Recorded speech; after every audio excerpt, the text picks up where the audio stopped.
step this way for the Spanish Inquisition. Just a little coffee talk, okay, like butter. And now, broadcasting live on the Rocky Mountain Sports Network, this is Elevation 5280 Sports with Matt Mascarenas. Want me to invite Matt? Yeah, the whole gang. Matt included. The Denver freaking Nuggets are the number one seed in the Western Conference, and they are coming for that you-know-what. There is nothing that can stop this team. Strap in with me. It is time to watch a Denver Nuggets championship run. And Michael Spillin. All work and no play makes Michael a dull boy.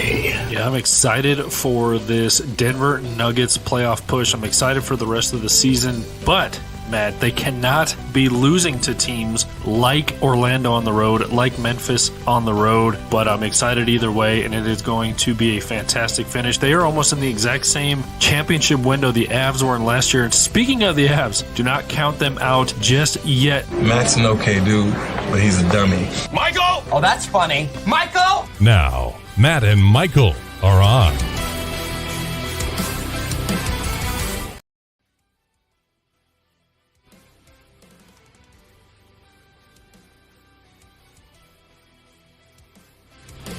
And welcome into Elevation 5280 Sports here on the Rocky Mountain Sports Network.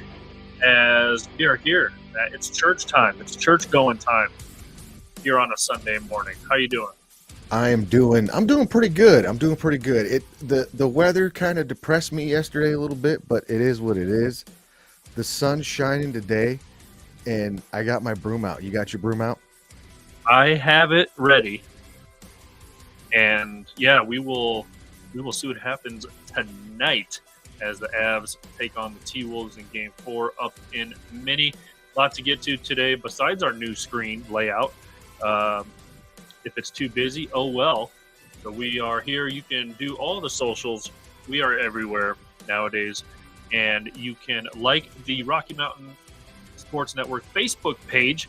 Go and do that. Follow us on Twitter as well at RMSN, and you can like the Instagram page as well, Rocky Mountain MTSN as well, and like our elevation pages as well at 5280 Sports Radio on both Twitter and YouTube, like the Facebook page, all of that, as once again we are everywhere. And yeah, Matt, a little warmer today. I was mad on Saturday morning waking up to that crap. And then it's April. We're almost the end of April, Matt. This is enough. I know, man. It's like it was 13 degrees. I was gonna go. I was up this morning. I was just looking at weather, and it's like it's almost May, man. And I know we're gonna get crap like, oh, you guys live in Colorado. What do you expect? Blah blah blah. It was snowing in like Fargo. I think the weather's crappy in Minnesota too, but I mean, it's just like, come on, we're ready. We're ready.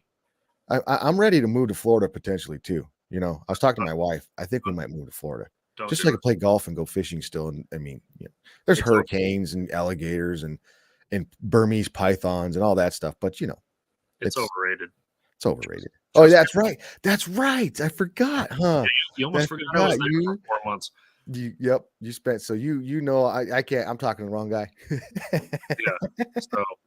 But yeah, it's supposed to be a little warmer today, and you know what they say, Matt, sun's out, guns out. So we have that going.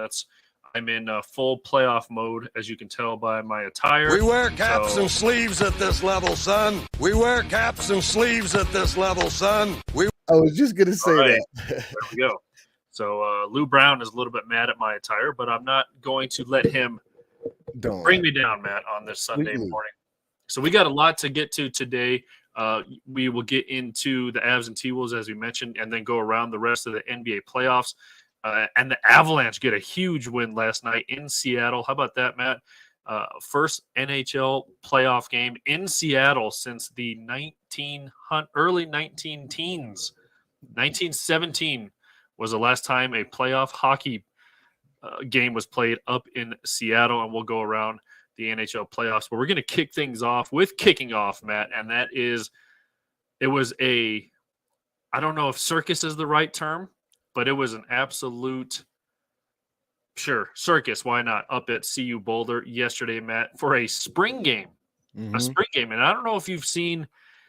I don't know if you've seen the picture by picture in picture of last year's spring game where there was about 9 people in the stands to this year where it was an absolute sellout, celebrities all over the place, former CU alumni, for just everybody up at CU for what we're calling it now, Matt, the hashtag Prime Effect. Yep. And it was in full effect up there. And what a day to christen that game, to christen Prime, to christen all those players that are brought in here. I'm not gonna. I mean, if you look at some of those players, I'm not gonna say they look like they were miserable, but it's like, man, this is for real. Like Prime loved it. He was excited about it. He was happy about the weather and the situation, and to see all the people that showed up, even during all that weather and stuff going on. So yeah, the Prime Effect was in full effect yesterday. And that was did you watch that the whole kind of practice game kind of situation? Bits and pieces. I was really tuned into, I don't know, Matt, we'll get into it here in a minute, but I've been almost watching every single minute of these NBA playoffs. They have been fantastic. So I caught bits and pieces when the NBA game would go to a commercial break or halftime intermission, stuff like that. So I caught bits and pieces. For what I saw, though, Mini Sanders looked pretty good. He did. He looked pretty good. And you know what I loved about that whole deal. Now, before we really, and if you look on social media, there's people already going off because there's Nebraska fans. The one thing I love about the Prime Effect is what it's done again to this Nebraska rivalry. It is fired up this Nebraska. I once again absolutely hate Nebraska fans. I don't care if you're my best friend from ages. I hate you right now because Nebraska fans are again on the top of my list. It goes Laker fans, and then Nebraska fans have moved on top again because of the Prime Effect, and everything's going, and there's people going off on social media and everything and about oh, these guys are getting cooked, these guys look like crap. It was a practice / scrimmage. Like, that's how they run practice. That's how a lot of those college teams, and especially this team, runs practice. But what I love to see was this offense. The way that they ran that offense, it's going to be a NASCAR offense. That's what you're going to get. Like, there was like 8 to 10 seconds between plays. And that's fast. That is extremely fast. And that is going to wreak havoc in this Pac-12. And I'm really, really excited. But at the same time, and you've heard them say it all day yesterday, if you watch, because I did watch most of it. I did flip back and forth with the NBA, but I did watch most of it. They kept saying, when these guys get here, there's still a lot of players that they're trying to get in, recruit from the transfer portal, whatever it is. They're trying to get in here, like high caliber players.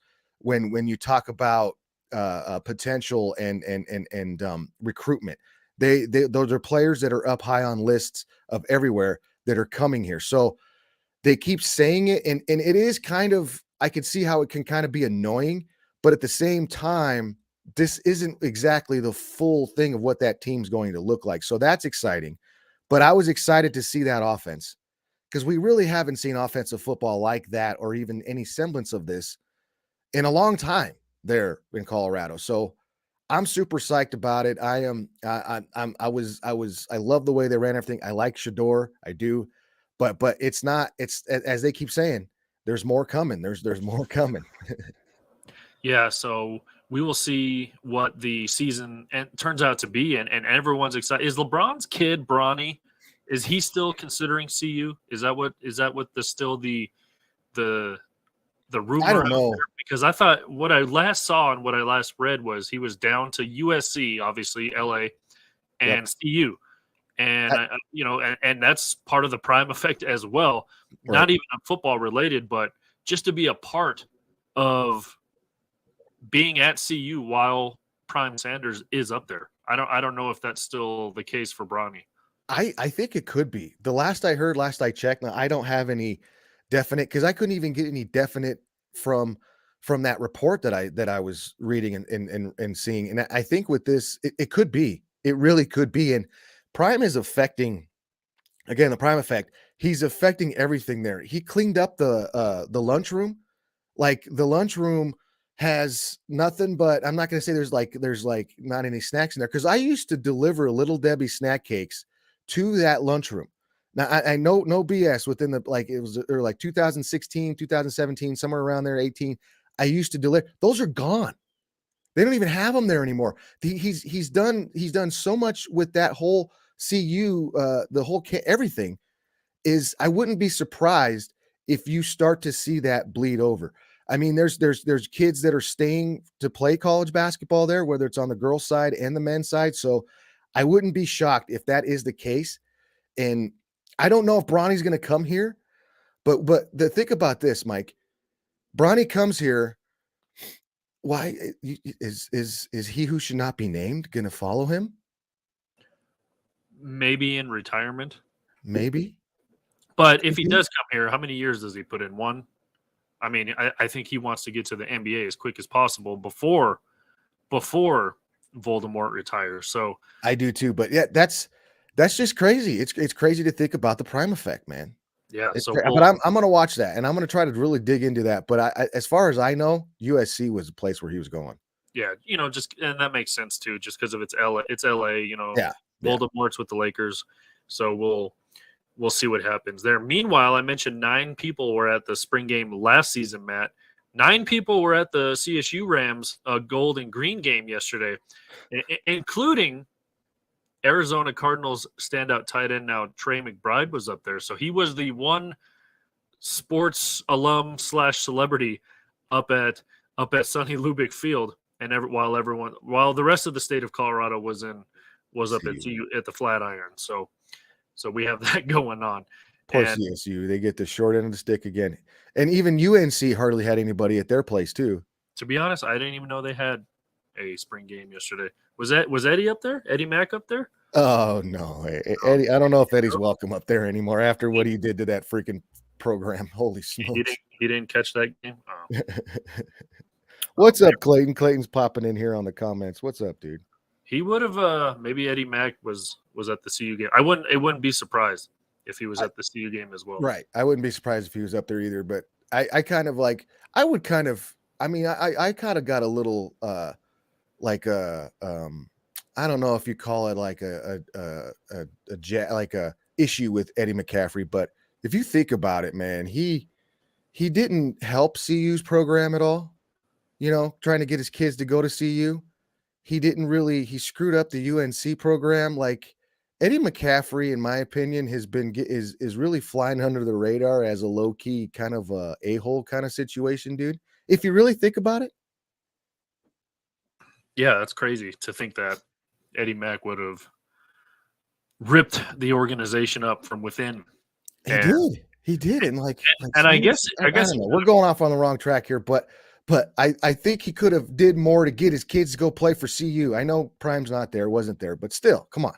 Yeah. So we will see what happens with CU moving forward into the season. And if it's any indication of a spring game, Matt, then that field is going to be packed this season, no matter what. You're playing in the Pac-12 for however long that's going to last. And so we will see, Matt. It's going to be a interesting and probably a fun year. We're hoping. I hope it's real quick. Over under. What do you think? Real quick, if you had to guess. What's the number at? I think it's 6. I want to say. I want to say it's 6. Some people are having them go 4-8. I think they're going to make a bowl game. I would say, yeah. I would say, honestly, I would have guessed right around 6. Honestly. Yeah. So that's where kind of lay it at.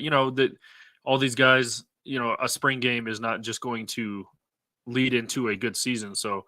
We talk about chemistry all the time, so that has to play a part in it, and all these guys linking up together. So, yeah, I would honestly say right around that number, maybe a little bit higher, just because I think everything's going to be, everything's just going to be pumped up there. So hopefully everyone puts it all out there for Coach Prime after everything that's been going on. Or maybe, Matt, I mean, you look at the flip side of the coin. Uh, everyone could just crumble under the pressure, Matt, because there's going to be a lot of pressure. There's on that, going to be on that, exactly, on that and it already there's so much attention to this to CU right now, to the Colorado Buffaloes, because of how Prime is doing this, how he's going through, he's recording everything, he's putting hype videos out, he's doing everything that everybody, the old school minded guys, coaches, they want to stay away from. He's telling these players that are still here, you know, I'll use Matt Rule for an example. I don't know if you've seen some of the things Matt Rule's came out and said, but Prime has the attention of a lot of people, and Matt Rule is even using it as like, you know, some teams are focused on getting guys in here. I want to coach the guys that are already here. Well, in Prime's defense, the guys that were already here only won one football game last year. So why does he wants to see who he can, the best of those guys, everybody else he's going to get rid of. And this is college football, and it's a different way to play college football. It's a different way to recruit now. So I think people are getting, they're trying to stick to that old school mindset. But if this works for Prime, it's going to shift the way college football. I mean, there's been a big shift anyway, but if it works like this, you can see a lot of other programs going this route by basically just free agency. It's basically free agency. Yeah, and maybe we'll get into that on another day of the transfer portal and guys being able to just basically pick up and leave whenever they want. So we will maybe get into that as the college season, regular season, approaches closer. But yeah, it was a crazy day in Colorado yesterday. Not only did you have the CU spring game, but last night, Matt, finally a late game on a Saturday. Right. As it was a little scary. I want to say I broke my own curse, Matt, because when I went to the Avs game 1 last Tuesday, where I don't know what team that was, hashtag barf emoji.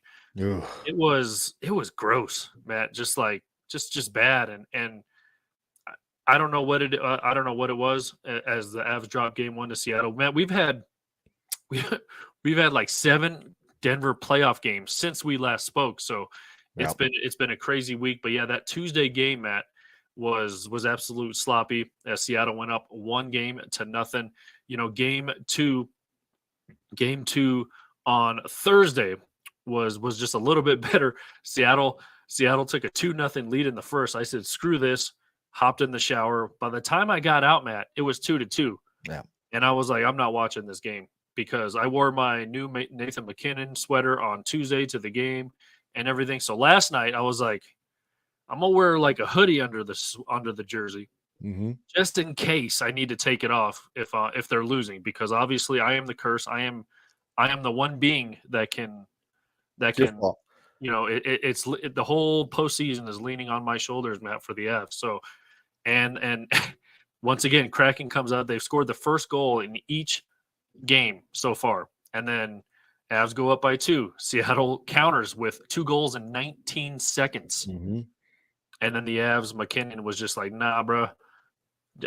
When I said this last night watching the game, Matt, there is 2 Denver athletes that you want pissed off, and that is Nathan McKinnon and Jamal Murray. Yep. And we'll get into Jamal Murray here in just a few minutes, but McKinnon is like, nah, bro, we got this. Just he scores 2 goals, and then Mikko Rantanen puts the nail in the coffin with the empty net there at the end as the Avs get the win last night, 6-4, take a 2-1 series lead.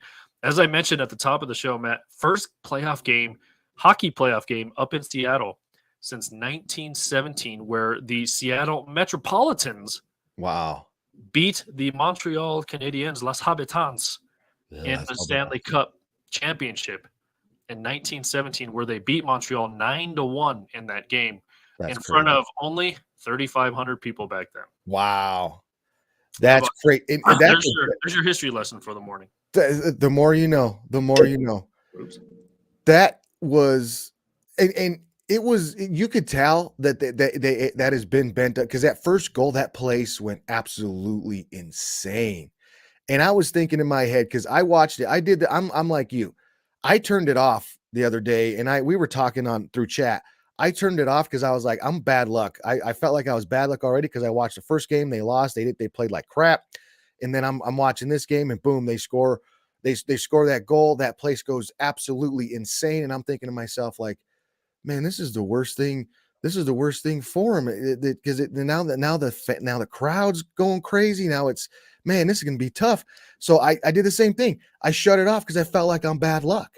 I haven't really watched really got in and watched Avs this entire season. I'll get in and get it back and forth. I'll watch it, but I didn't really watch it like that. So I thought it was bad luck. And then, like you said, they scored those 2 goals. So I was like, okay, maybe I can come back and go back and forth. Boom, freaked out again. So I didn't watch the rest of the game until it was over. And I peeked in every now and then, but I did not watch the game. But yeah, that place was going absolutely crazy. And it was a hell of a atmosphere for a hockey game. And I've watched some other series, like I was watching that Toronto series a little bit. Just the atmosphere of playoff hockey. Like, I'm sure we'll get into this at some point. The NBA games have been really good, but the atmosphere, is there nothing better than the atmosphere of playoff hockey game? It's it's second to none, Matt. And I'm debating if we don't break out the brooms tonight, Matt, I'm debating going to game 5 on Tuesday. And so we'll see if that happens. Or I might just wait until when and if there's a Western Conference final game in Denver. We can only cross our fingers and pray that it's a weekend. But yeah, the atmosphere in playoff hockey is just crazy. Yeah, one big hit, Matt, and the crowd, you don't even need to score, just a hit. Clearing the puck out of the zone on a power play is enough to get a crowd going, and the players feed off that. So it was cool to see. Screw the Kraken, but it was cool to see their fans really get into it. Wearing that S on the front of their jersey, looks like the S's we used to draw in middle school. Yeah. So I mean, it's pretty cool. And it does, doesn't it? How about this too, Matt? That I was like, is that the old Key Arena where the Supersonics used to play? Because now it's called, the name of these arenas nowadays is just weird. Yeah. Climate Pledge Arena is the name of it now. And it was closed from 2018 to 2021 for a $1.1 billion renovation because it was Key Arena, Matt. Yeah. That's where the Sonics used to play. So how about that? And I'm sure those fans were pumped up because probably, and I don't know the numbers or anything, but probably a lot of those fans haven't been in there since the Sonics game. So that's probably cool to see. And that building opened in 1962 for the World's Fair in Seattle, and then it was converted into an entertainment venue. And then the Seahawks, the Supersonics, played there for a number of years before their owner said, "Screw Seattle fans, we're taking you to Oklahoma City." So there another history lesson. So there you go. That's crazy. It looked familiar, but yeah, that's very, very interesting. That Key Arena, that's where the Nuggets eliminated the Supersonics. You remember the iconic Mutombo on the floor? Dikembe. Oh, just so awesome. But yeah, I'm psyched. Let me ask you this, Mike. Is it okay for me to watch now though? Like, do you? I broke the curse, so I think it's safe for everyone now to follow behind me. So it just like restarts then. Okay. Yeah. So because I enjoy it, but it's like I get so nervous because I don't want to be that jinxie cat, I don't want to be that dude. You never watch. Like I got buddies telling me, don't watch it. You hardly watch. Don't watch. You're ruining. Like they're legitimately mad at me, and I'm like, I don't think it's just me, but since you say it's okay, Mike, I'm gonna watch now. All right, there you go. It's crazy because you look around the playoffs and everyone's like, can the Avs? I was watching a local I forgot which news station it was here in Colorado. They were like, "Oh, Seattle sports has had Denver sports number the last couple of years," and they dated back to Super Bowl 48, where the Seahawks absolutely destroyed the Broncos. Dating back to that, and then they showed some Seattle Sounders versus Rapids highlights, and then they showed, I don't even know what else they showed, but I was like, really? The series is 1-1. Like, the world is not falling. And watching the game, I will admit this, Matt, watching it, at the beginning, and Coach Bednar had a very interesting / weird press conference. He did not. It's one of the first times he really didn't show any emotion, and I get it. You're supposed to kind of be even keel during the playoffs and during these press conferences, but usually he's a little pumped up, like, hey, we got, especially after a win. It was kind of an awkward press conference. A lot of people were asking about Val Nichushkin, who is not even with the team in Seattle right now. Yeah. He left due to personal reasons, and he Bednar got 3 or 4 questions on Val Nichushkin, saying one reporter even asked, is this team detriment? Like, is he being, and Bednar says, no, he's not with the team due to personal reasons. So, which is crazy, because I almost put a bet on Nichushkin to score, and this is before the game. So it wasn't even really, I didn't even get the alert on my phone, Matt, until the game had already started. So good thing I didn't put money on Nichushkin to score. I did put money on Nathan McKinnon to score, and I won $20. So there you go. But yeah, I mean, Nichushkin had a nice goal in game 2. And speaking of game 2, Matt, it's when they were down 2-0, the first intermission, Gabe Landeskog went into the locker room and talked to the guys, and then they came out on fire in periods 2 and 3. So that was good to hear. Cogliano was back in the lineup last night. Darren Helm was out of the lineup last night. Manson, who had 2 bad penalties in that game 1, he's looking like he knocked the rust off a lot. And Arturi Lehkonen, man, I mean, this guy has to be the I want to say unsung hero, but that dude is just everywhere. Yeah, that dude, and he set up Mikko Rantanen for the 4th goal, which was being set up to be the game-winning goal until Seattle scored with like 40 seconds left in the game on a power play. So, yeah, I mean, now the Avs lead the series 2-1, as game 4 will be in Seattle on Tuesday. So you're gonna watch it? Yeah, if it's okay for me to watch, I'll watch it. But I'm telling you right now, if they come out and they look like crap, I'm not watching another Avs game for the rest of the series. It's not. I'm gonna watch it. I'm gonna watch. I feel safe to watch it again. I'll be in watching it for sure. I'm curious about that Nichushkin stuff. Like, has there been any history of him doing this? Do we know if there's like, does he have any family? Is anybody pregnant? Is there like, is that kind of like, what do we know anything other than what we already don't know? Well, see, the alert on the alert was undisclosed injury at first. It was undisclosed injury, as that's what the alert said. So, and then we found out later it was personal reasons. I'm guessing it was some kind of emergency to leave the team and go back to wherever. They didn't even really disclose where he went back to. Maybe Colorado, maybe wherever his family is, or whatever. I don't know. Yeah. So maybe we'll find out more in the days ahead. But yeah, that was kind of weird. And I was like, you're already kind of struggling in this series, and then without one of your top goal scorers. But the big names did show up, Matt. McKinnon had 2 goals. Makar had a goal. I don't know if you saw his. Oh my God, that snipe from the blue line was just absolutely crazy. And then Mikko had 2 goals as well, and one was the empty netter to put the game away. It was interesting to hear that. I like what Clayton said. Clayton said on the comments. He said, "I still think we passed too much." Yeah, and I said that watching the game, Matt. Especially on power plays, they waste more time passing the puck around and try to set something up. Yeah, and I mean, just shoot it. Who cares? I mean, a lot of these goals are going to be scored off a rebound, right? Or we saw Taves score in game 2, the game winner. We saw him score on a big juicy rebound from Grubauer, and a lot of these goals are deflections, which we saw from Arturi Lehkonen in the past game as well. So just shoot it. Like, just put the goal on. Just put the puck on the net. Just get the puck on the net and then muck it up from there. And yeah, that's playoff hockey, right? I mean, yeah, I'm excited to watch it now. I'm gonna watch, and I'm gonna make sure I'm not gonna put any shirt. I do have a couple shirts in the closet here. I'm not gonna put those on yet. I'm not gonna go. It's baby steps. Yeah, but start off slow. Yeah, I gotta start off slow. I don't want to really, but I'm really curious to see what happens there with that, because as you can see, I'm sure we'll get into the NBA. when you don't have some of your top guys in there, it could really be it could really be better if those guys were in the lineup, you know? Yeah. So and then to go, yeah, and I want to mention this Clayton comment as well, Matt.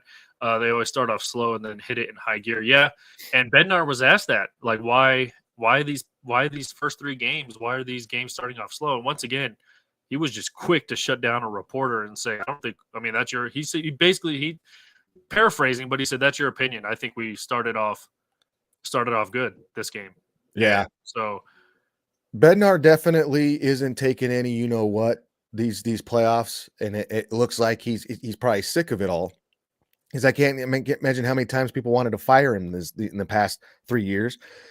So I bet it's just coming up to, you know, it's coming over him, and he's just like, he's done with it, and no nonsense, no BS. And I think, you know, Michael Malone, if these guys weren't winning, I think he could probably even go down that road too. yeah, and and you already heard my comment last time we spoke, man. Low key losing the first round, so Malone gets fired. So maybe my opinion has changed. He's still on the fence for me, but he's coached his butt off in a couple of these games. But yeah, I know. Yeah, I give him credit. We'll get into it, but and then you mentioned the Toronto series. Toronto takes a 2-1 series lead over Tampa. Sick of Tampa. How about this, Matt? 3 of the 4 hockey games yesterday all were decided in overtime, except for the Avalanche game. So yeah, Tampa, sick of them, and it's crazy because Vasilevsky, the Tampa Bay goalie, is 21-2 after a loss. So that's crazy as well. Keep that in mind as you're watching the games today. Vegas gets the win in overtime over Winnipeg yesterday in double overtime. And so that game was crazy. As I mentioned, Toronto gets the win in Tampa 4-3. Toronto takes a 2-1 series lead. Vegas also took a 2-1 series lead. And the New Jersey Devils beat the Rangers in overtime 2-1, and they take a 2-1 series lead as well. Games today, Carolina at the Islanders. That'll be the early game coming up here in a couple hours, 11 a.m. Hurricanes lead that series 2-1. And Florida, how about Florida? Shout out to Florida, the hockey team, not the state, as they're giving the top seeded President Trophy winning Boston Bruins a little bit of run for their money. But Boston leads that series 2-1. And the series that us here in Colorado are kind of keeping a close eye on is the Minnesota-Dallas series, as Minnesota with a 2-1 series lead. That game will be the mid-afternoon game. And then closing out the games tonight, how about this? The LA Kings leading the, I don't want to say heavily favorites to come out of the West, Edmonton Oilers, but they're up there. You know, they had the 2 of the best players this season in Connor McDavid and Leon Draisaitl, as Kings lead that series at 2-1, as they got their last win in overtime a couple days ago. So that's what's on the docket today. Avs again don't play again until Monday, not Tuesday, as that game will be, of course, a late game. And you really don't have any teams that are, because you mentioned the Edmonton, that you thought that team, that series would probably be a quick one. The same thing with the Bruins. Those two, I've been hearing a lot about the Bruins this year. Is, you know, this might finally be our year. This might finally be our year. That's all I've been hearing with those guys. So it's very curious to see that. Yeah. So we'll keep an eye as the playoffs roll along. And also, I think a lot of people were overlooking Seattle in this Avs series as well.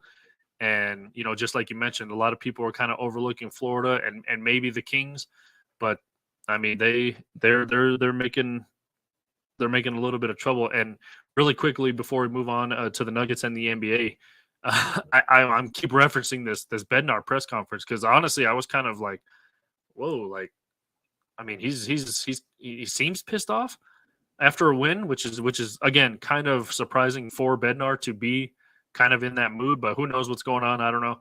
And maybe he's just, you know, despite the win, he's having a bad day. Who knows what's going on? And, you know, he said, why have they given you guys a little bit of trouble in these first 3 games? And flat out almost cut off the reporter and said, they're a good hockey team. Yeah. Like, you don't score 100 points you don't get 100 points in a season for nothing. Like, and that's true. So and to be honest with you, heading into this, Matt, couldn't name you one person on Seattle besides Grubauer and Andre Burakovsky, who's unfortunately hurt. And Burakovsky had a lot of clutch goals for the Avs in their playoff run last year. And so and we'll get into it. Like you mentioned, you want your top guys on the court, on the ice, on the field, especially in the playoffs. And who knows what the Seattle team would look like with Burakovsky in the lineup. But I mean, some of these saves Grubauer is making, I'm like, who is this guy? Why couldn't you do this a couple years ago? Yeah, that's seeing Gruby do that, it makes you kind of wonder. You're like, man, if he could have kept that guy. But yeah, the Bednar comments, I love that. I love that from him, because a lot of times, and it was even teed up there too for the Nuggets, if they had their issues to this Minnesota team, it's like you can't discredit the other team for wanting to survive, for wanting to keep playing, for wanting to win. Like you can't just say that if this team is good or does something good and looks good, it's because of what you did was bad. I mean, there is that other side of it too. And sometimes I think a lot of people in the media, they get lost in that. And I think Bednar he's just sick of it, but it's good to see that. It's good to see a focused guy like that and not really just short answers and getting short and sweet. I like that side of him. I really do. Yeah. So, and I'm sure Grubauer has maybe a bit of a chip on his shoulder too, playing his former team. So maybe that could be a lot of, especially playing here in Colorado, to almost steal that game one in Colorado and take the breath out of Colorado for a game. I'm sure he was pumped up about that. So that's what I was saying to myself. The first stuff that the bits and pieces I watched of that game, is he was making some saves. I was like, man, the Avs are getting some. They're not getting the best shots, but they're getting some shots on, and he's making some saves, even on some rebounds. There was a couple rebounds in that first, I think, the second period, where I was like, wow. In that game one, where he's seeing the puck well, he's moving well. So you got to give him credit. You got to give him credit. Which is crazy, because watching that game in person, being at the game, I'm like, man, Grubauer's having a great game. He's standing on his head, making great saves. And then listening to the post-game show on the way home, Matt, on the local radio, they're just like, Grubauer played okay. I'm like, right. Really? Right. Give him credit, man. That's it. It's okay. It's okay. Maybe this is a hot take or bold prediction, but I think Grubauer stole game one for Yeah, Seattle. I would agree with you. And that's that factor that I always see. Old school, that goaltender can do stuff like that, can still just shut you down. And that's what Gruby did. He did do that. So, yeah, I mean, you got to give credit where credit's due. Yeah. So we will see game 4 will be coming up tomorrow, Monday, as the Avs look to take a 3-1. And I'm allowed to watch. You heard it. Mike said I'm allowed to watch. There you go. The hockey gods have spoken. And how about this? Right as we transition into the Nuggets and the NBA, I was thinking about it, and I was like, man, the New York Knicks, the Brooklyn Nets are playing, the New York Islanders and the New York Rangers are playing, the New Jersey Devils are playing, formerly home of the New Jersey Nets, now in Brooklyn. So, New York is, well, not anymore. The Nets just got swept yesterday, but New York fans, I'm going to throw New Jersey into that, are watching 4 teams. They're busy. They're busy. The Florida Panthers are playing. The Miami Heat are playing. So you have people down in South Florida enjoying their playoff sports. And then you have the LA Clippers and the LA Lakers playing. The LA Kings are playing. And Sacramento. You have the Denver Nuggets and the Avalanche playing playoff sports right now. And the Timberwolves and Minnesota Wild are playing, which is crazy because the other day, during the Nuggets game on Friday, Matt, at almost the exact same time, Dallas was playing in Minnesota against the Wild, and I was like, I guess they don't play at the same arena. I was going to say the same thing, because after that game was over, the Nuggets game was over, I was like, Minnesota and Dallas? What? Is this a repeat? What's going on? I watched that game and I saw the Minnesota because I've been to that stadium. I've been to that little center, that complex that they got there, and I was confused. Like, where are they playing? Yeah, so apparently they play at 2 different arenas because the T-Wolves play at Target Arena. Target, yeah. And Target Center, isn't it, or something like that? Target Center, and then the Twins actually play at Target Field. So I'm looking up where the Minnesota Wild play, and it's the XL Energy Center. So it is different. I didn't know they had that many arenas. Yeah, normally the hockey and basketball teams share a a complex or whatever. I guess they don't share them in Minnesota, eh? No, because the Avs and Nuggets share the sack. So, and yes, the Nuggets are fully in their own side now. They are. Yeah, they have fully dropped. They've dropped. They've dropped. They're hanging. They might be hanging a little bit lower than the Avs side too. They've entered adulthood. So we'll get into them here in a second. Also, this is another crazy stat, Matt. First time since 2012 that the Clippers and Lakers played a home playoff game in the same arena, and it's crazy. You see that Bill Down tear up video that's been going around? Yeah, that's pretty cool. And also too in that 2012 season, Kobe was still hooping for the Lakers, and they were actually playing the Oklahoma City Thunder with James Harden, Kevin Durant, and Russell Westbrook, who are now all spread out throughout the playoffs. Mm-hmm. And that's crazy how that kind of tied in to it, because Russell Westbrook obviously on the Clippers now, Kevin Durant on Phoenix, which Phoenix played in LA to play the Clippers yesterday, and James Harden was playing in Philly. And so a lot of ties here in these playoffs. As we get to the NBA side of things really quickly, the Phoenix Suns take a 3-1 series lead over the Clippers.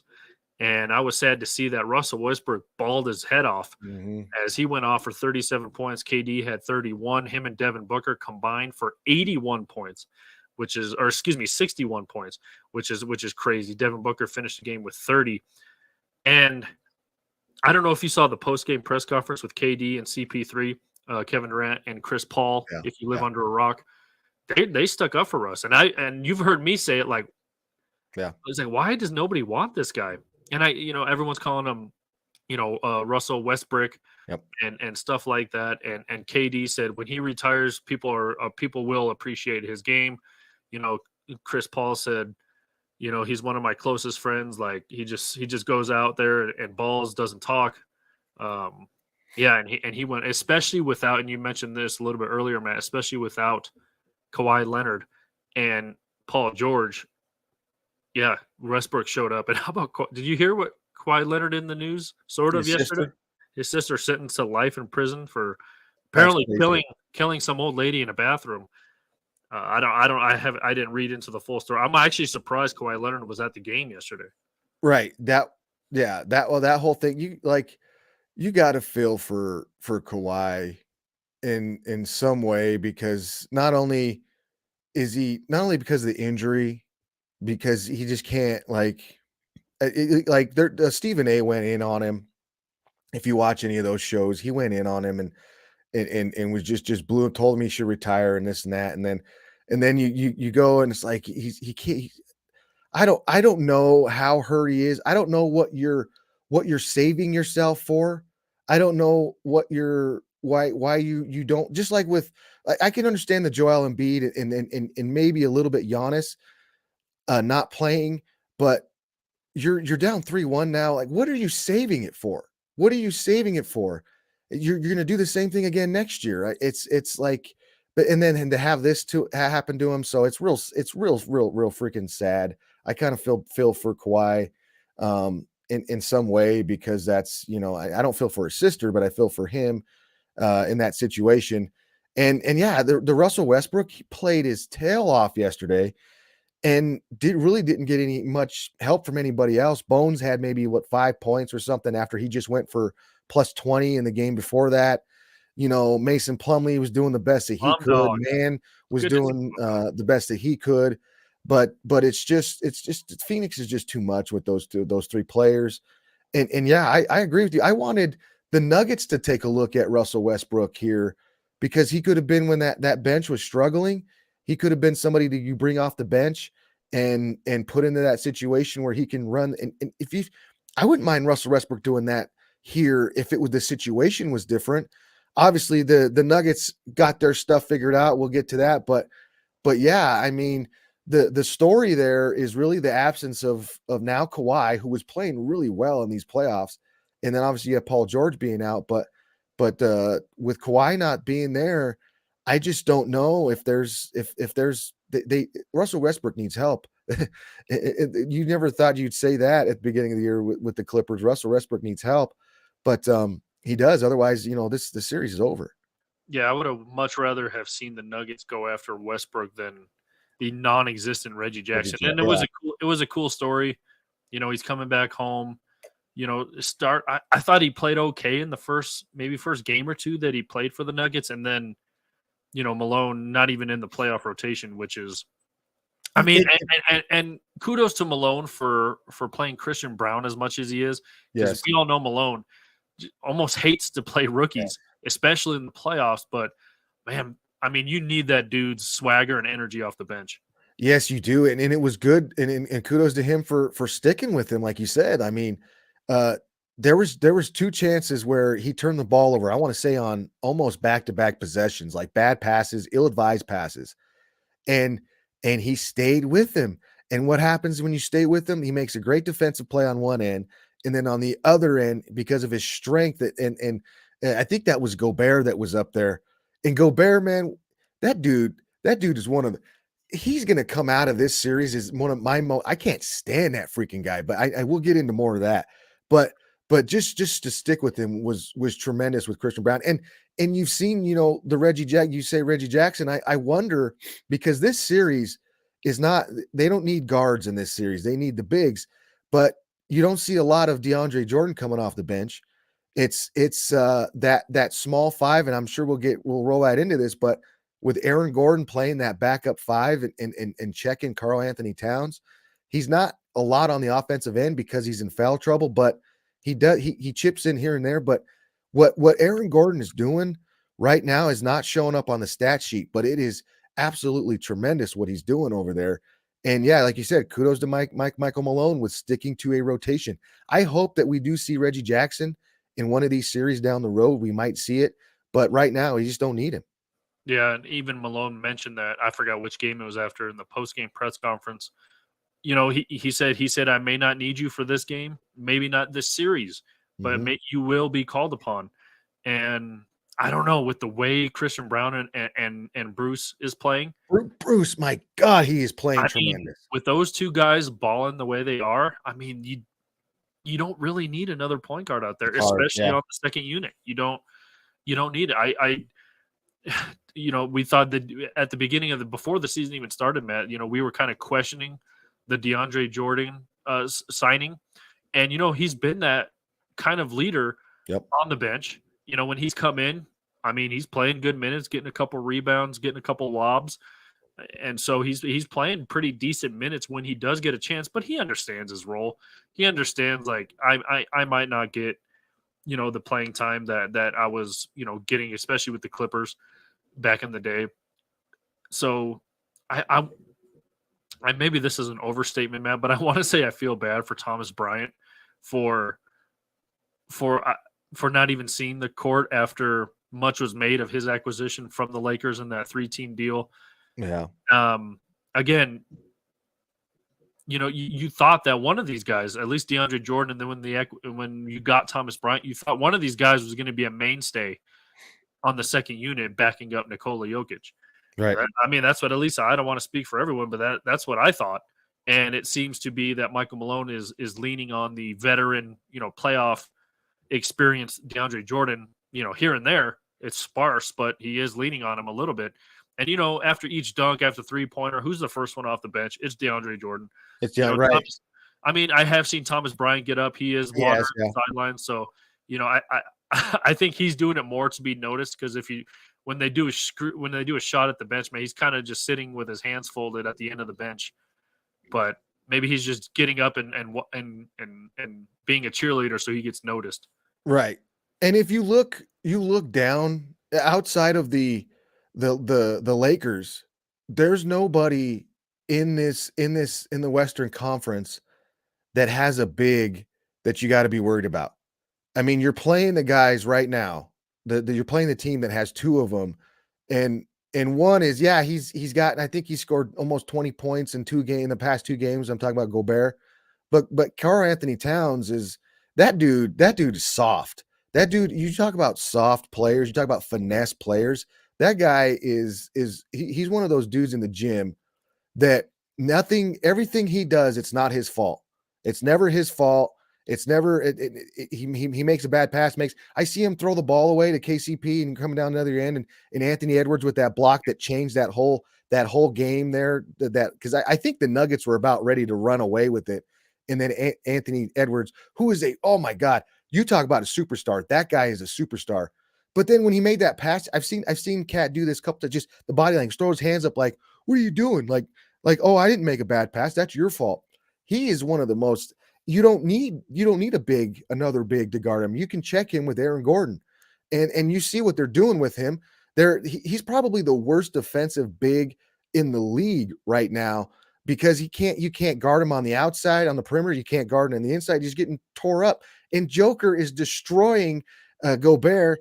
So it's like if you look at these playoffs moving forward, is there another big? I don't think DeAndre or Ayton. I don't think he's considered, a deadly. I think you could check him with Aaron Gordon like you're doing now, but there's really no more bigs left in this Western Conference outside of Anthony Davis if you even get there. So I think what the Nuggets are doing in that lineup is pretty freaking good as far as the Western Conference goes because you have a big four that can guard a five if you need to. The rest of the fives that we're going to see. So it saves Joker with the foul trouble outside of this series.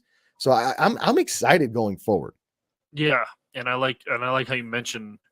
We're probably looking too far ahead, but would you throw an Aaron Gordon on Anthony Davis, and then you got to worry about Hachimura when he comes off the bench. Who do you check with him because he's about. I want to say he's a little bit bigger than Aaron Gordon, but not by much. Right. So who do you check with him? And there's going to be a lot of questions again if we get to that point. But it was an interesting thing you brought up. I'm not scared of DeAndre Ayton.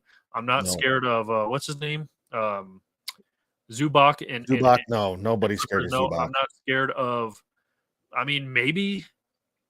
And it's crazy because I know Sabonis is the king center, but he does not look like a center. I'm not afraid of him either. I'm not afraid of him. Yeah, he doesn't play like a center. He plays more like a stretch four or maybe even a big three, but he does not play like a center. He does not play like a five. He's the biggest flopper that we got left outside of maybe Joel. But and you got Jeff Green too. Jeff Green has been doing really well on those bigs out there. Because again, outside of when we get away from the Minnesota Timberwolves, like and I'm hoping we do. I don't see why we wouldn't we lose to this team at the point we are. When we get away from those guys, there's no inside game anymore with these guys outside of AD. There's no inside game. So everybody, all these bigs want to play on the perimeter. Yeah, they'll get points in there to get rebounds, but their games are not on inside. So you don't need a big guy. You don't need a big banger in there. That's why you can throw Jeff Green at him, Aaron Gordon at him. And I wouldn't even be, Michael Porter Jr. has been playing really good defense on those big threes like that. And I'm not saying you want to run him at Hachimura if he comes in, because I think Michael Porter's been in there, but Jeff Green can check him. And then, we're talking about the Lakers like that they're going to be in the Western Conference Finals, which is very, very possibility after the game yesterday. But it's just there's the Nuggets. They have a lot of pieces, and then we haven't even talked about Peyton Watson. You can throw him in there for a defensive possession, a defensive stint. You definitely can. So I'm excited about our prospects going forward outside of this game. Assuming we do win this game today, I'm hoping we do. But I do. I'm excited for them. Yeah, and then looking at the other teams as well, I mean, who do the Warriors have? They Looney? No. So yeah, outside of Anthony Davis, I'm kind of questioning. as well. So we will see what happens when we get to that point. Once again, game 4 tonight. Actually, semi early at 7:30 start, which means Right. it's gonna be about an 8 o'clock start. So Probably. It depends on, those earlier games. But that's not that bad because I mean, we could be to bed at a normal time. We don't have to stay up all late and wake up grumpy and grouchy. So hopefully we break out the brooms tonight. Elsewhere in the NBA, there has been one sweep already as the Philadelphia 76ers sweep the Brooklyn Nets. And I was rooting for Brooklyn yesterday, man. They almost came away with that game. They just don't have that dude to go out there and take over a game. Cam Johnson tried. He just wasn't enough. You thought so for another former CU Buff, Spencer Dinwiddie. You thought he would be the guy. They just don't have that dude to match anyone else on the other side. And it's almost a I don't want to say slap in the face to sit Joel Embiid the last 2 games, Matt, but they didn't need him because they knew that Brooklyn just couldn't counter with anything.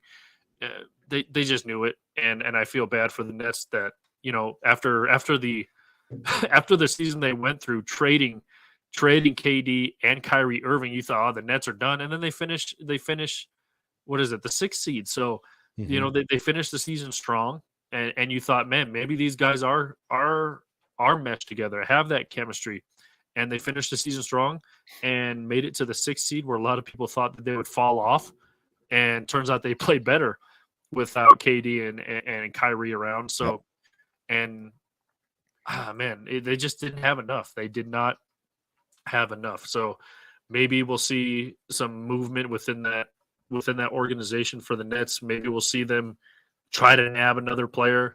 That dude I was talking about with that killer instinct. And I thought they would win game 3, to be honest with you. And then they ended up giving up a small lead in that one. They gave up a small lead yesterday. And, after the nut punch by James Harden in game 3, he comes back and has a good game yesterday.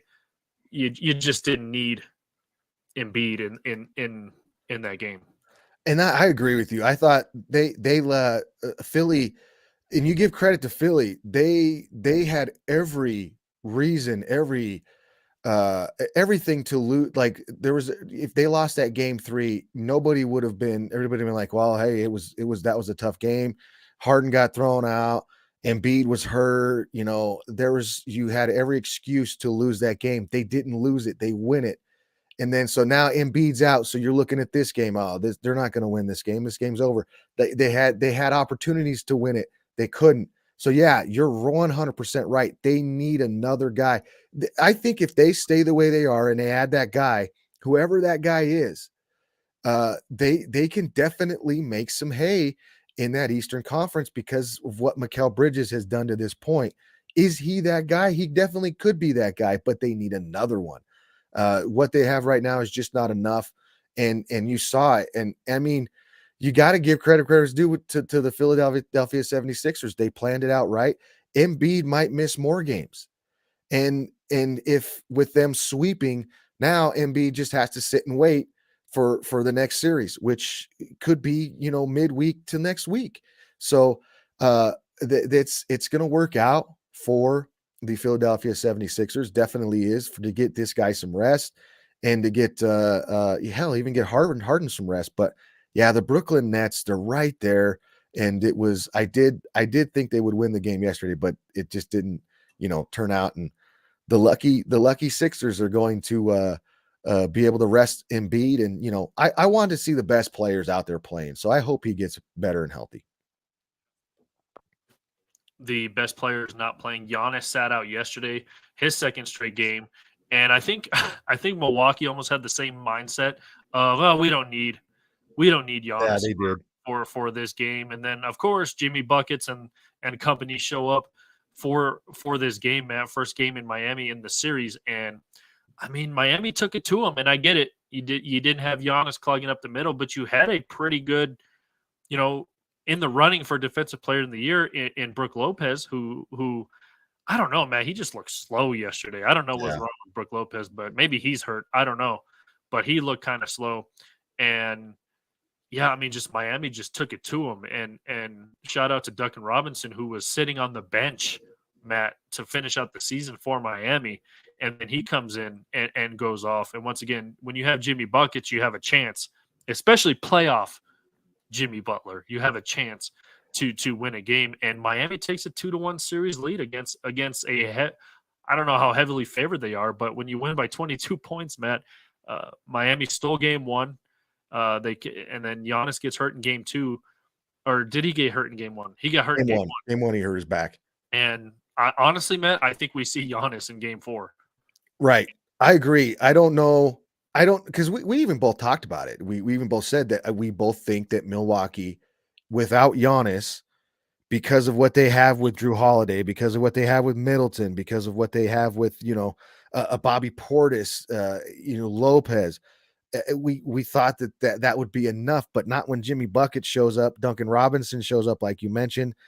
Kyle Lowry is Kyle Lowry again, but Jimmy Butler was the biggest key to this series, I think. And if Jimmy Butler's going to do what he's doing, he did it in game one, game two, and that was, but yeah, I think if Giannis can go, if he can go enough to where he's more of a presence out there, more of kind of like bait, get what he can get, but not really go all out. I don't know what it is, but just his presence out there would change this game, this next game, a lot more than him not being there. So, but Jimmy Buckets, if he keeps doing what he's doing and carrying this team, this franchise in this playoff series, I should say, I don't know if it could it be too late?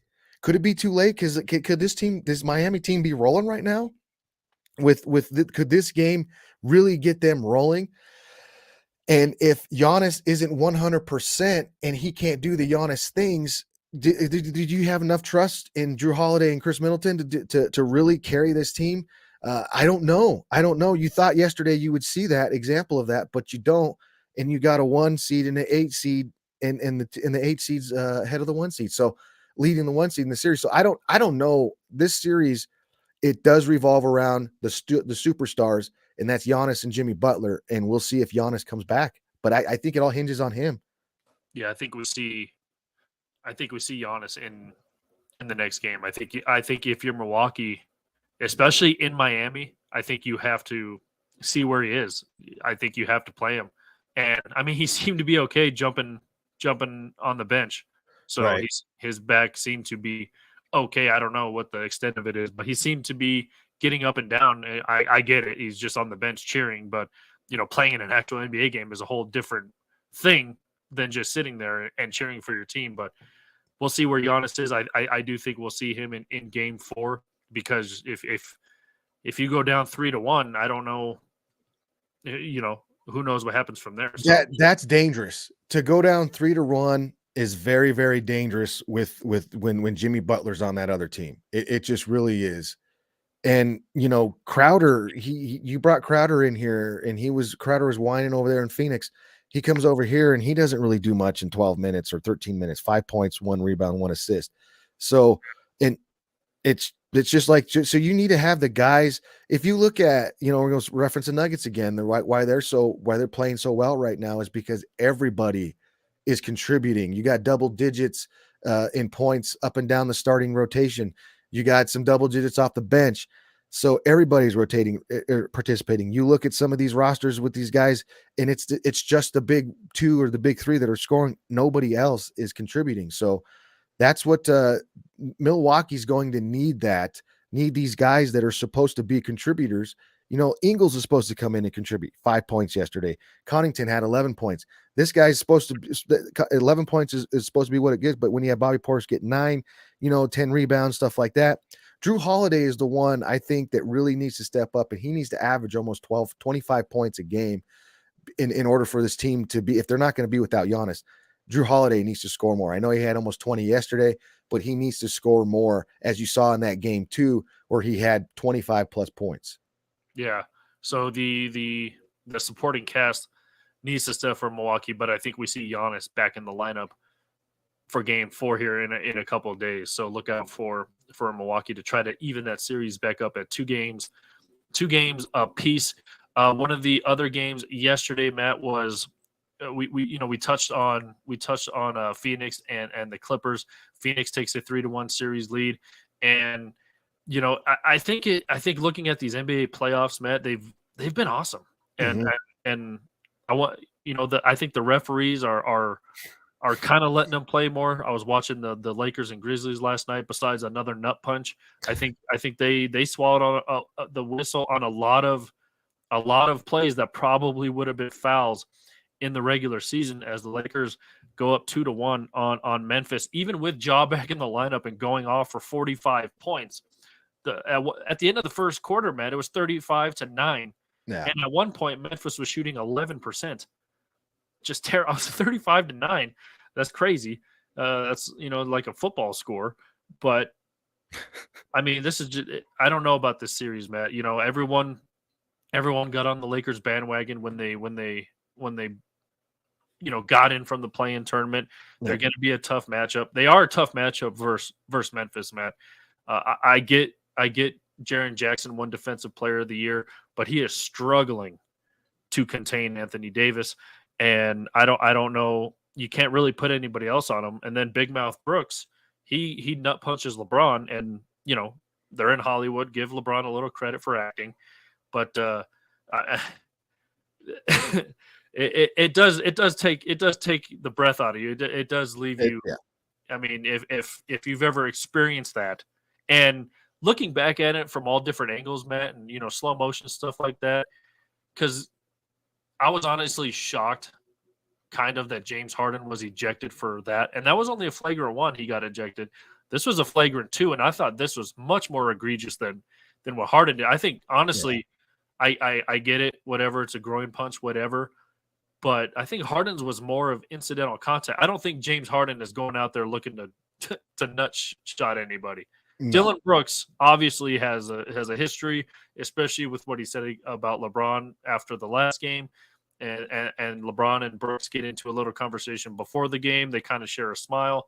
And then, I mean, Dylan, what has he done? Like, I don't think he averages even double figures in his career. All he does is talk. That's what Dylan Brooks does, is he talks. He runs his mouth. And yesterday, what they got was the Laker effect. What the Memphis Grizzlies got yesterday was the Laker effect. There was no way that Memphis was going to go into that game and be competitive and win that game yesterday because of what Dylan Brooks said. He was running his mouth. He shows up there. He pissed off the one guy you mentioned, Jamal Murray. I totally agree. And there's another dude too, and it's who should not be named, the Dark Lord. If you piss him off, why would you want to piss him off? We joke and we make fun of him, but we know we know what kind of dude that dude is. You don't want to piss him off. And that's what you did. You pissed him off. You got him. Just, well, I don't know why. I don't know why you had to do that. And he was joking around, poking the bear, blah, blah, blah. You don't have enough. Here's the thing. If I had Steven Adams behind me, if I had Brandon, is it Walker? There's that other guard that's behind that's injured too with Memphis. If I had all my guns, then I'd be talking like Brooks. But you don't have all your. I hope he shuts up. And if I'm Memphis, I'm telling the guy to shut up, because they're not going to win another game if they don't change their mentality and stuff going into these games and how he's going to do it. He didn't contribute a damn thing yesterday outside of getting tossed. That's the problem here. And also the biggest thing with the Lakers is they go by Anthony Davis. He scored 31, 17, and 2 yesterday. They go by Anthony Davis. If Anthony Davis doesn't show up and ball out, he didn't show up in game 2. If Anthony Davis didn't show up, this Lakers team does not have a shot. But if he's doing what he's doing, then they are outside of the Nuggets, the second best team in the Western Conference, because of the way Anthony Davis plays yesterday and what he can do in these games. But if he doesn't play and he doesn't do what he does, they're not that good. I don't care who you could take, LeBron James, 25 points, 40 some points, whatever it is. If Anthony Davis doesn't do what Anthony Davis can do, this Lakers team isn't as good as they are. But I don't see Memphis doing anything after this. I think they're even with Ja going off for 45 points. I mean, that just shows you. And the final score 111 to 101. That does, and it wasn't even that close. It wasn't that close. And you mentioned Dylan Brooks he didn't really contribute anything to this game besides getting tossed. And honestly, they played better without him. Right. They played better without him. And maybe it was just the distraction that's gone from your lineup. So maybe that was it. Everyone just kind of waited with bated breath to see what Dylan Brooks is going to do. I poke bears. I thought he was going to piss off Voldemort. Almost said it. Candyman. I thought he was going to piss him off so much. I thought, honestly, LeBron was going to go off for 50. I honestly thought so. I thought so, too. I thought LeBron was going to – or I thought he was going to go crazy. I really did, too. And it just shows you that, I mean – I just don't know why I'm watching this stuff and I'm kind of giggling. And I always say that there's certain players that you can't stand when they're on the other team, but if they were on your team, you would love them. I would not want this guy on my team. I don't want anything to do with Dylan Brooks on my team. I think he's one of those players that's all talk, and he needs to start shutting up and playing more defense, or letting his defense talk and just, go like the monk road or whatever. And like, no, I'm shutting up from now on. And I've changed turnover limit, whatever it is. But the dude is garbage. And I just don't know why he gets I don't know if he's going to talk anymore after this series. Let's just say that. Yeah. And especially when you don't have a game to back it up. Maybe defensively, like you said, let his defense talk. I don't even think his defense hasn't been doing anything either. It hasn't. And you said, I only respect guys when they bring 40. That's when I thought, I was out. LeBron's getting 50 this next game. That's what I personally thought. And honestly, this might be the first time in my life that I bet on the Lakers. Anthony Davis is the only one that hit for me because he 31 and 17. I needed 25 and 10 from him. So he got that. LeBron was supposed to get 30 points, 10 rebounds, and 8 assists. He came up a little bit short. He had 25, 9, and 5. So, and then finally, the supporting cast sort of shows up for the Lakers. Austin Reeves, a little bit lower than his previous game, but he gives you 13. D'Angelo Russell finally showed up. He put 17 in. And then Hachimura off the bench gives you 16, a little bit short of what he did.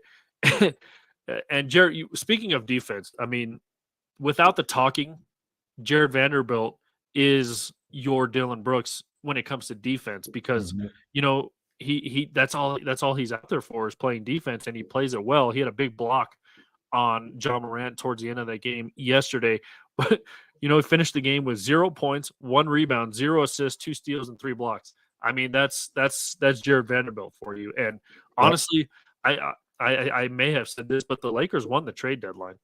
They did. They absolutely did. 100%. And they added those pieces, but they're, Vanderbilt and Beasley are pieces. That's what those guys are. The Hachimura deal, which was like a couple weeks before the trade deadline, that might be the biggest trade of the like you said, they won the trade deadline, but that was prior to that. That might have been the biggest trade of the season outside of the Kevin Durant deal. But because of what Hachimura has done to this team off the bench, like he's setting records. Like he did it again too with the Magic. Nobody's done this since Magic Johnson. I've heard that at least 3 times in reference to what Hachimura did. And a lot of people don't even know who the hell he was coming from Washington. So I just look at it as that dude doing what he's and again let's just say what look at the Nuggets who can check him off the bench. I think we have an answer for him. I think we have an answer for the majority of those guys on that Lakers team outside of Anthony Davis, which would make things a lot difficult. We've seen what Anthony Davis does to Nikola Jokic. We've seen that. But again, Anthony Davis is unreliable.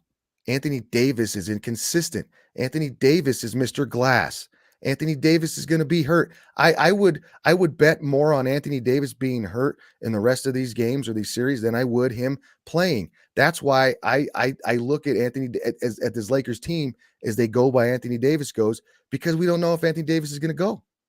If he goes, great. If he doesn't, we don't know what the hell he's going to do.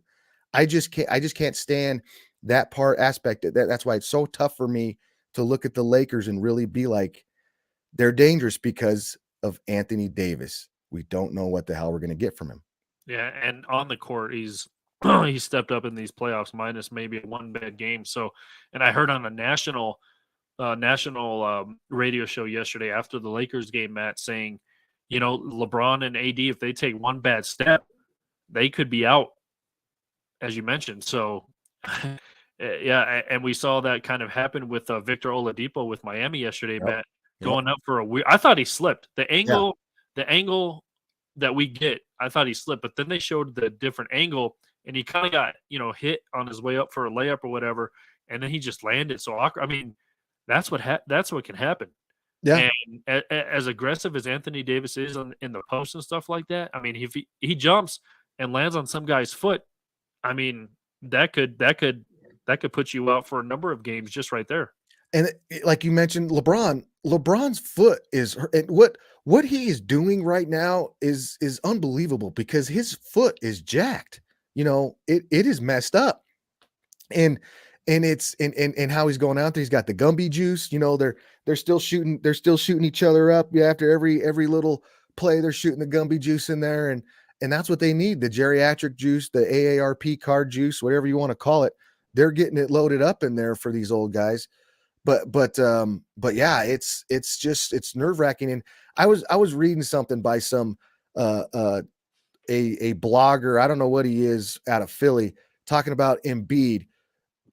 Embiid, I guess Embiid's a professional wrestler now because he learned how to fall. Like that's one of the things he's been doing is he's learning how to fall. And so that way he doesn't try to stop himself from falling and get injured, because apparently that's how he gets injured, when he tries to stop himself from falling. So now he's just going to fall. And you mentioned that, like, these guys, if they go down wrong or they go down a certain way, they're going to be hurt. And it's so crazy to think of that. You got one guy who's going to be the MVP this year, probably. And he falls. He falls more than anybody in the league because that's his way to not get hurt. Okay, I guess that makes sense. I don't know. And then he falls and gets hurt. And then he falls and gets hurt. I mean, that was incidental contact. I get it, but he did fall and get hurt. So yeah, I don't know. It's crazy that these guys, the way these guys are falling. And let me ask you this real quick: do you agree with all of these? Do you think that there's a precedence that's been set with some of these flagrant ones, flagrant twos, these suspensions, these non-suspensions?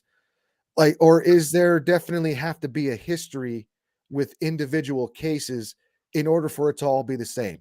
Because we've had a lot of incidents where the same things have happened, guys stepping over guys, and then the bottom guy reacting when the guy didn't do the first initial act, then this wouldn't have happened. Do you think the NBA is being overly too sensitive with this, or is it right by a case-by-case basis? I think it's case by case, and I think if Draymond Green didn't have a history, he wouldn't have got suspended for what he did to Sabonis, and hashtag pray for Sabonis on his bruised sternum or whatever happened. But yeah, I was honestly on Draymond's side when that happened. Like, again, if he didn't have a history, Matt, if he didn't have the record that he has, he wouldn't have got suspended. Yeah, he probably wouldn't even been ejected from that game. Maybe an ejection, maybe. And I even thought an ejection was overdoing it. So, right. But I agree. and then you see his reaction to the crowd when he's walking off, and then you were reminded, like, oh yeah, that's why he's getting ejected. So that didn't help. Yeah, and so I get it. Dylan Brooks is building up a pretty good resume. Again, I don't think James Harden was intentional. James Harden has zero record of any of this, so for him to get maybe a flagrant one, sure, if you want to call that, but an ejection, I don't think that was warranted. And then I almost sent you a message watching that Phoenix Clippers game. After every shot that Booker and KD put up, they fell. and I think they got like 80% of the call. They fell after every shot, and one guy didn't even literally. They showed a different angle, didn't even touch him. Yeah, and Booker fell, and they got the foul. I think that they had crazy they had like 6. I think they mentioned 6 and 1 buckets on shots, not even layups or dunks or anything, on shots, because all they did was fall. that needs to be looked at as What happened? What happened to embellishment? What happened to offensive fouls when they're intentionally drawing an offense? What happened to that? I thought, because I've seen in the Nuggets series in particular, I saw Jamal Murray get called for 2 calls where you look like he initiated the contact. And I've seen Joel Embiid do that. I've seen LeBron do that. I've seen AD do that. I've seen KD do that. I've seen Chris Paul do it. I can just keep going and going and going and it not get called. Now, maybe Chris Paul gets called a little bit more. James Harden gets called a little bit more on that offensively. But I've seen it go the other way so many times. And I really do think that there's some kind of precedence being set with certain type of players, which has always been like that. It's always been the superstar whistle. But if you're going to, in the beginning of the season, talk about, hey, we're going to shut this offensive contact creation down, then it needs to be doing across the board, because those guys are going to keep doing it. I even shared it on Twitter the other day. Joel Embiid, out of control. He was totally out of control.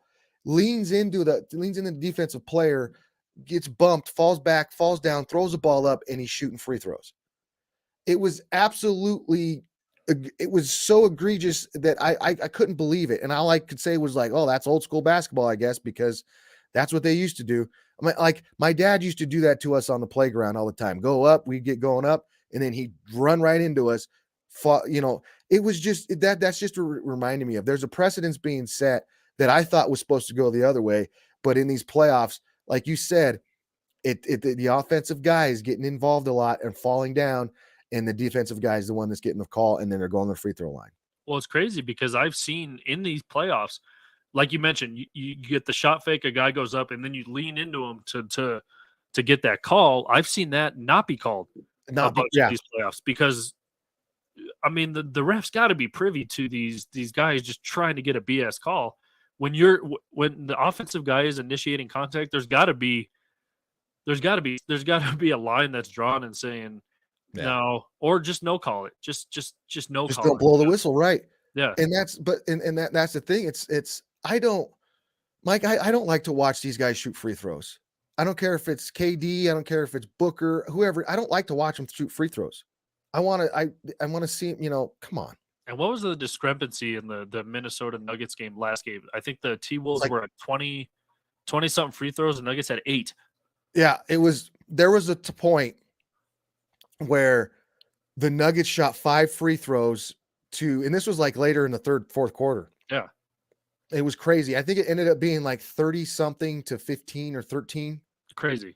It was, and then Nikola Jokic didn't shoot 1 free throw. It's funny because when Jokic has the ball on the ground and somebody bumps into him, it's a foul. But when he's getting mugged going for a layup or whatever, he doesn't shoot free throws. He doesn't shoot free throws. It's as much as he plays in the post and as much as he puts his back to somebody and grinds them down, he doesn't go to the free throw line. When you got a guy like Joel Embiid on the 3-point line or just inside the 3-point line, jacking up a shot and then falls down, then he goes to the free.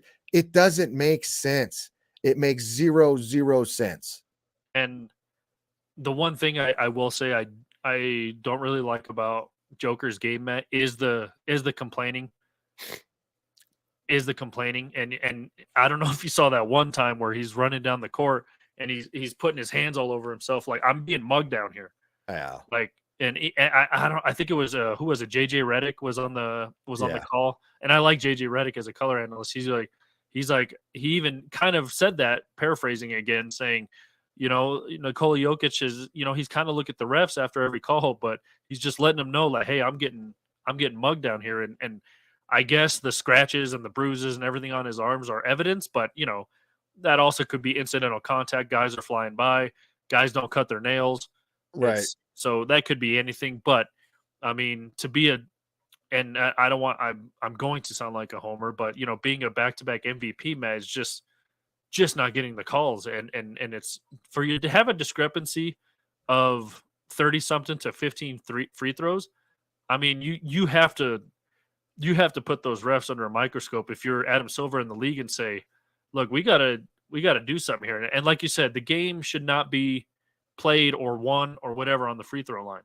Right. And what's funny about that too, Mike, is that they were, like you said, if Joker had the ball on the ground and was dribbling it, he'd get fouled. Because you can't say that they weren't calling fouls because Gobert almost fouled out of the game. I think he had 5 fouls.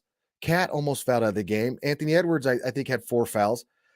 These other guys, they're calling fouls, but it's not in the act of shooting, apparently. So they're not getting the free throws, but they're getting the fouls called on them, but they're not getting the free throws. So there's like a little, it's weird. It's really, really weird how they're doing that whole, how the fouls are being called and when they're being called, that really kind of make you wonder is that free throw discrepancy. Because I always, just personally in games, like, high school games, middle school games, if you see the big foul discrepancy, like a 10-1, it's like, there's no way that team's working harder than we are in a close game. In a blowout game, you can see that. You can definitely see that, the team that's getting blowed out might have 10 fouls and then the team that's doing the blowout has 1 or 2. That's understandable. But in a tight, close game, and then the fouls are so off like that, it's really makes you wonder on how things are going. Yeah. So once again, game 4 tonight, everyone's ready to break out their brooms as the Nuggets Get them out, baby. The Minnesota. And you mentioned Karl Anthony Towns finally having a decent game this last game. Rudy Gobert is non-existent on offense besides on the defensive floor. So, or on the defensive side of things. And, he is I don't want to say he's a problem, Matt, but not really scared of him. I don't know if you remember Jokic and his exchange. I don't know if it was last year or earlier this season. Jokic told him, I have 40, brother. So we'll keep an eye on that. Once again, Jokic with the 7th career triple-double in that last game. So we'll keep an eye on that tonight as well. Once again, tip-off says 7:30, but expected to be around 8. So That's what they give you that cushion for that reason. And again, I hope pissed off Jamal Murray shows up again. Went off for 40 in game 2. How about this, man? I did a 16-leg parlay on Friday night for the Nuggets and T-Wolves. I hit on 15 of the 16. And I think I told you this. Close. All I needed was Jamal to get 25 points in that game. And he finished with, 18 or something like that. And I was like, someone needs to piss him off so he could score more. But, yeah, I don't like when players really are cocky or arrogant or something like that. But a pissed off, cocky Jamal Murray, that's what the Nuggets need. They do.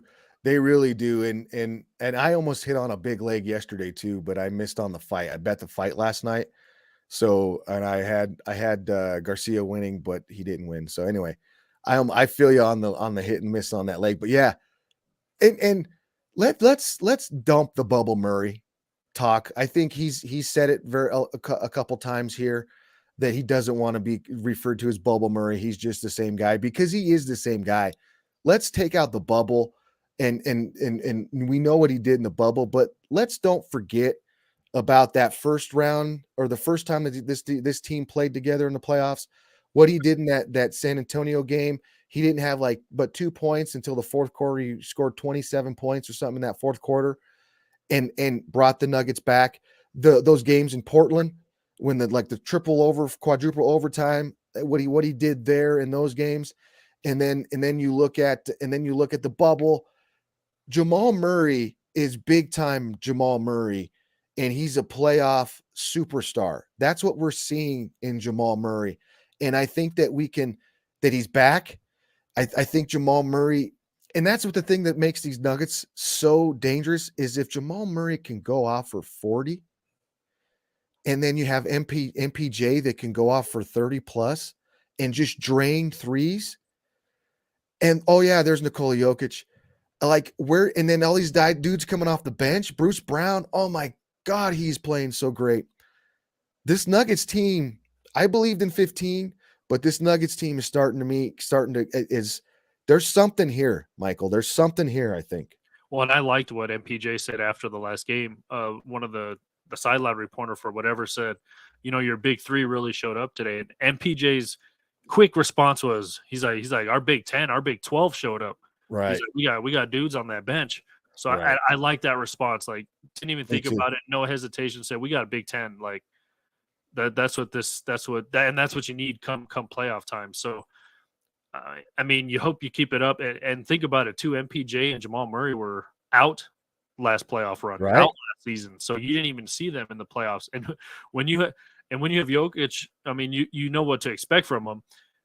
Game 2, he only had 16 points and whatever, and then he gets 20, 13, and 16 or whatever crazy stat it was. So, and he did it quietly, by the way, because of what MPJ and Jamal Murray are doing. So, yeah, once again, Game 4 tonight. Look for the brooms to come out as the Nuggets, the only other team besides Philly to have a 3-0 series lead. All the other series, Matt, are 2-1, and now Phoenix went up 3-1. The games today, Matt, we'll see if the Cavs can get a win in New York as the Knicks took Game 3 of that one. So Cavaliers down 2-1. The other one, Kings look to bounce back. Warriors got the win at home.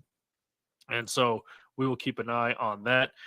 Kings look to take a 3-1 series lead as they win it 2-1. Steph Curry went off in Game 3 on that one. And then the Hawks look to even the series with Boston, another team that you were like, maybe, remember, I think we were like, yeah, Boston may sweep this series.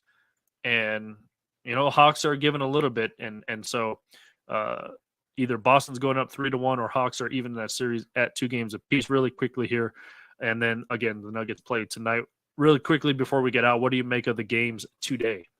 Man, the Hawks and the Celtics, that one is definitely something that I am curious about, because I didn't anticipate the Hawks to do that. I did not anticipate the Hawks to get a win the way that they did. It didn't really feel like that they had any. I thought they were done. I really did. I thought that the Celtics just took their soul, and there was, Trae Young's doing Trae Young thing, Dejounte Murray. I just didn't really feel like Capella, can really come back and do what he's doing. But that has me really curious about the Hawks, the Warriors, and the Kings. And until somebody wins on the opposing floor, I don't know what to make of that series. I thought the Kings were playing really well.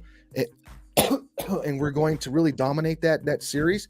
But then they go to Golden State, and Golden State freaking goes off, and then Golden State can't win on the road. So I don't know what's going to happen in that series until one of these guys, like the quote unquote, you got to win a home game or a game on the road for the series to actually begin, happen. So I don't know. As far as, the Knicks and the Cavaliers, that's going to be a really good game. I think the Cavs are going to come back, but the Knicks really have New York super excited over there. The Knicks fans are coming out in droves. And it was cool to see Derrick Rose get some playing time towards the end of that game. I love D-Rose, man. Yeah. At Madison Square Garden just went nuts when he checked into the floor. It was his first game since March 23rd. So he's been sitting on the bench since his first playoff game since 2019. He's played minutes in. So yeah, shout out to D-Rose for getting some playing time. And it's happened, Matt. It has happened. This is why you don't let the Rockies stay at a Best Western. Oh. Chris Bryant was taken out of the game yesterday for back tightness. Do you think he faked this injury just not to be a part of this embarrassment? I don't know. Maybe. Maybe he was just tired and, he needed rest. You know how they do these old guys like that. Yeah. And it's crazy because I was saying yesterday, I don't know if you saw that Winnipeg Jets guy get cut in the face by a skate. So the Vegas goalie was on his stomach. It wasn't intentional. On his stomach, and his leg was sticking up. So his skate's in the air, and a Winnipeg guy falls into his skate with his face, got 75 stitches, and went back into the game. That's hockey player for you, baby. That's hockey for you. And Chris Bryant gets a hangnail. He's out for a week. Remember Tulo and his heavy legs? Heavy legs. Yep. Greatest shortstop to ever play for the Rockies. Load management. So there you go. Rockies will take on the Phillies today. It's an They early suck game, so Matt. bad. My God. Hey, Rockies are the leadoff today. They play at 10:05, so they'll be getting going here in a half hour. And guess what? You can only stream it on Peacock. The great Arena is on the mound for, I think he's Oh, like God, 0 again? what is he 0-4 with like a 16 ERA somewhere around there? Doesn't he like guaranteed a home run an inning I don't know, but Freeland off that guy? for only being a 4-3 loss yesterday, Freeland gave up 3 home runs, 3 solo home runs. So that's yeah.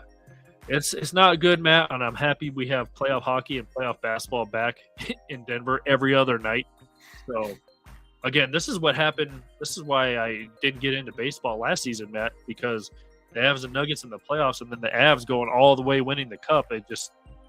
I couldn't get into Killed baseball. the baseball season. Killed it. All right, we are going to kill this podcast and get out of here.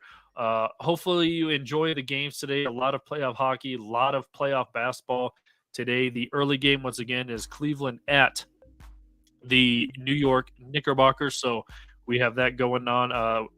Early game in the NHL is, really quickly here as I pull it up, is the Carolina Hurricanes at the New York Islanders. So there is a lot of playoffs going on today. So we will get out of here. I hope you enjoyed it. Thanks for all the comments and stuff like that, interacting with the show. Hopefully we will get some Avs and Nuggets reaction videos after the games this week. We'll see. Yep. And we are vamping up the website as well. So look out for blogs and these videos. If you missed it, will be posted on the website as well. We're going to get out of here. For Matt Mascarenas, I am Michael Spill. We will talk to you next week.